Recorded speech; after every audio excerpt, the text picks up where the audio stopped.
Hi friends, இப்போ நம்ம எங்கே போகிறோம்னா பல்லாவரம் சந்தை.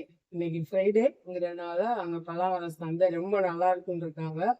நானும் இது வரைக்கும் பார்த்ததில்ல, இதான் ஃபஸ்ட் டைம். போயிட்டு அங்கே என்னென்ன இருக்குன்னு பார்க்கலாம். நம்ம சந்தை இருக்கிற ஏரியாவுக்கு வந்தாச்சு. இப்போ நம்ம பார்த்திங்கன்னா இங்கேருந்தே ஏகப்பட்ட 1 கிலோமீட்டருக்கு அந்த பக்கம் இருந்தே வண்டிகள் 2 வீலர் 4 வீலர்லாம் பார்க் பண்ணியிருக்காங்க. இங்கே வரைக்கும் தான் நான் போகிறேன். உள்ளே நடந்து தான் போகணும். வண்டியில் போகிறது நமக்கும் நல்லதில்லை, உள்ளே இருக்கவங்களுக்கும் நல்லதில்லை. அதனால் நான் நடந்தே வரேன். இந்த மாதிரி ஃபஸ்ட்டு ஃபிஷ் கடை பார்த்தாச்சு. ஃபிஷ் டேங்க் வச்சுருக்கிறவங்க டேங்க்கு இல்லைனாலும் டேங்கோடு சேர்த்து வாங்கிட்டு போகலாம். அந்த மாதிரி இங்கே ஃபிஷ்ஷு எல்லாம் நல்லா இருக்குது. அப்புறம் பார்த்திங்கன்னா நர்சரி இங்கே நல்லா இருக்குது. நர்சரி கார்டன் வைக்கணும்னு நினைக்கிறவங்க இப்போலாம் பார்த்திங்கன்னா நிறைய இங்கே சென்னையில் மாடி தோட்டம் வச்சுருக்காங்க. அதெல்லாம் ஒரு நாளைக்கு நான் உங்களுக்கு வீடியோ எடுத்து போடுறேன். அப்பார்ட்மெண்ட்டில் எல்லாமே பால்கனி கொடுத்துருக்குறதுல நிறைய மாடி தோட்டம் போட்டிருக்காங்க. அந்த மாதிரி இப்போ என்னை மாதிரி இந்த புதுசாக வந்தவங்க எல்லாம் மாடி தோட்டம் போடணும் அப்படின்னு இன்ட்ரெஸ்ட் இருந்தது, வாங்கணும்னு நினச்சா நமக்கு எது எங்கே இருக்கும், நர்சரி ஒரு பக்கம் இருக்கும், அந்த தொட்டி ஒரு பக்கம் போய் வாங்கணும், அதுக்கான டூல்ஸ் எல்லாம் சீட்ஸ் எல்லாம் எங்கே போய் அது ஒன்றுக்கு ஒரு கடையாக இருக்கும், போய் வாங்குற கஷ்டமாக இருக்கும். ஆனால் இங்கே வந்தோன்னா எல்லாமே நமக்கு ஒரே இடத்துல கிடைக்கிது. அது ஒரு பெரிய ப்ளஸ் பாயிண்ட்டாக நான் பார்க்குறேன். அப்புறம் ரேட்டும் சீப் அண்ட் பெஸ்ட்டாக இருக்குது. இந்த கார்டன் வைக்கிறக்குரிய திங்ஸ் எல்லாமே மற்ற திங்ஸ் எல்லாம் எனக்கு தெரியலை. அது நீங்கள் தான் வாயுள்ள பிள்ளை பொழைச்சிக்குங்கிற மாதிரி நீங்கள் தான் பார்த்து விசாரித்து ரேட்டு பேரம் பேசி வாங்கிட்டு போகணும். ஆள் பார்த்து யார்கிட்ட எப்படி அதிகமான அளவில் காசை வாங்க முடியுங்கிறதுல அவங்க முழிப்பாக தான் இருப்பாங்க. நீங்கள் திறமையை காட்டுங்க.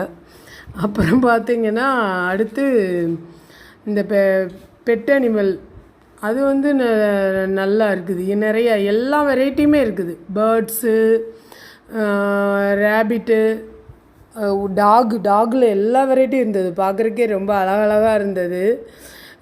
பூனை கூட டிஃப்ரெண்ட்டாக இருந்தது. ஆனால் எனக்கு பெட் அனிமல் வளர்க்குறதுல அவ்வளோவா இன்ட்ரெஸ்ட் கிடையாது. அதனால் வாங்கணும்னு நினைக்கிறவங்க தாராளமாக இங்கே போய் வாங்கலாம். சூஸ் பண்ணி எடுக்கலாம் என்ன மாதிரி வாங்கலாம் சொல்லி. அதுக்கு தேவையான பொருட்களும் இங்கேயே வாங்கிடலாம்.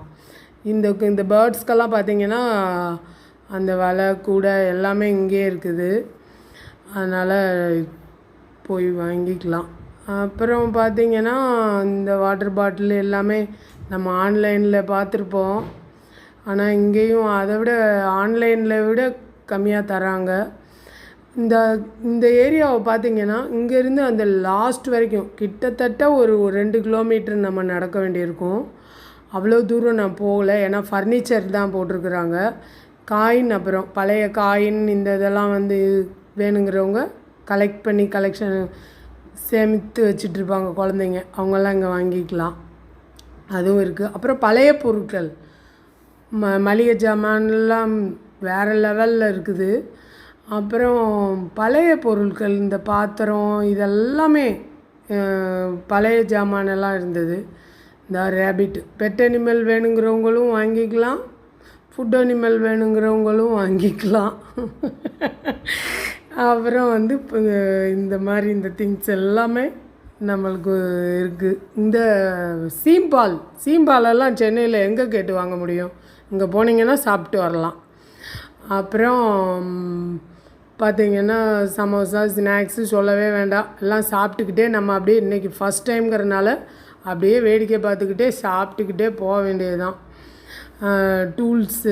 டூல்ஸ் எல்லாமே நல்லா நிறையா என்ன வேணுமோ. இப்போ நானெல்லாம் இப்போ தானே ஃபஸ்ட் டைம் வந்திருக்கேன். எதாவது இந்த ஊர்லேருந்து கொண்டு வர மிஸ் ஆச்சோ எல்லாம் வாங்கிக்கலாம்.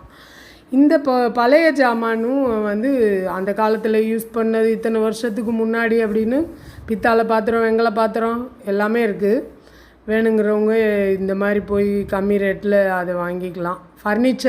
ஃபர்னிச்சர் எல்லாமே பார்த்திங்கன்னா நான் பார்க்குறப்ப கல்யாணத்துக்கு தேவையானது சீர் கொடுக்குறதுக்கு வாங்கிட்டு போனாங்க. இந்த மலை தான் நம்ம நம்பியார் எம்ஜிஆர் படத்தில் பல்லாவரம் மலைக்கிட்ட வாம்பார். இப்போ வந்தாருன்னா வடிவேல் கதை தான், கிணற காணோம்.